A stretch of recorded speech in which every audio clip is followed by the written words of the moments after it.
بسم اللہ الرحمن الرحیم۔ السلام علیکم ورحمۃ اللہ وبرکاتہ۔ اگر کوئی صاحب استطاعت ہے اور انصاف بھی کر سکتا ہے تو بے شک دوسرا نکاح کرے۔ شرعاً اور اخلاقاً اس میں کوئی حرج نہیں، لیکن نکاح میں کوئی اور ہو اور دل کہیں اور لگائے رکھنا جیسے آج کل عام چل رہا ہے، یہ سراسر غلط اور باعث ہلاکت ہے۔ اگر کسی کی طرف دل مائل ہو جائے تو معزز طریقے سے اس کے گھر نکاح کا پیغام بھیجنا چاہیے۔ وہ قبول کر لیں تو مسنون طریقے سے اعلانیہ نکاح کر لینا چاہیے، ورنہ اس کا خیال دل سے نکال دینا چاہیے۔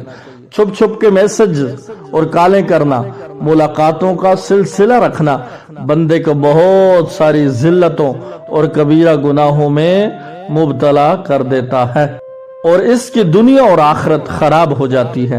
ایسی محبت کے بارے میں کسی عربی شاعر نے بحر طویل میں ایک مختصر سی نصیحت کی تھی: زندگی محبت کے بغیر گزارو، کیونکہ محبت کی ابتدا امیری، درمیان بیماری اور انجام موت ہے۔ اب شوہر کے لیے پریشانی بن جاتی ہے، وہ بیوی کو طلاق دے کر گھر برباد کر لے یا اسے اس کی حالت پر چھوڑ دے اور خود دیوس بنا رہے، تو بعض لوگ اس صورت میں طلاق دے دیتے ہیں اور بعض یوں ہی دیوس بنے رہتے ہیں۔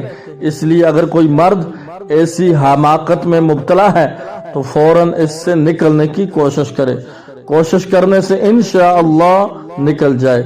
اس سلسلے میں کسی عقل مند اور ان معاملات کو سمجھنے والے کی طرف رجوع کرنا بڑا مفید ثابت ہوتا ہے، کیونکہ ایسے عشق نے عاشق کی عقل کو نیم مردہ کر دیا ہوتا ہے اور وہ از خود سوچنے سمجھنے کی صلاحیت سے محروم ہو چکا ہوتا ہے۔ اس لیے جب وہ کسی کی طرف رجوع کرے گا تو اللہ کی رحمت سے اس کی مدد ہوگی اور مردہ عقل میں جان پڑ جائے گی۔